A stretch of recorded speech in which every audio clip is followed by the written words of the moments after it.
Bashkëpunimi intensiv me partnerët ndërkombëtar çoi në goditjen e një rrjeti të trafikimit të qenieve njerëzore nga vendet e Amerikës Latine dhe të Azisë Qendrore, me qëllim shfrytëzimin për prostitucion nëpërmjet platformave online escort.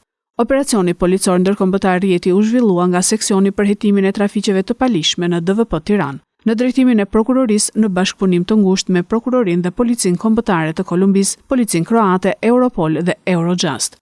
U lëshuan 19 masa sigurie, 9 prej të cilave u ekzekutuan në Shqipëri, 10 masa sigurie në Kolumbi, 3 persona të shpallur në kërkim dhe u proceduan penalisht 48 shtetase të huaja me kombësi të ndryshme.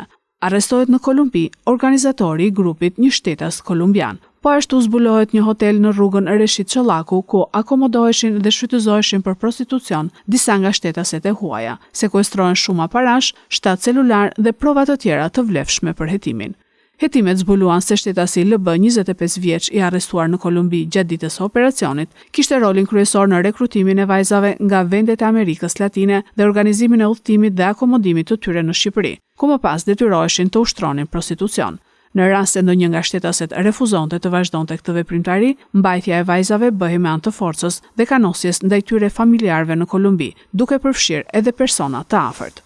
Ndërkohë shtetasi me inicialet DS bashkëpunonte ngushtë me shtetasin LB në sigurimin e kushteve logjistike për akomodimin dhe menaxhimin e rrjetit. Një nga të arrestuarit, shtetasi KP, mblidhte të ardhurat e përfituara nga aktiviteti kriminal dhe i transferonte ato nëpërmjet kriptovalutave në llogaritë e LB.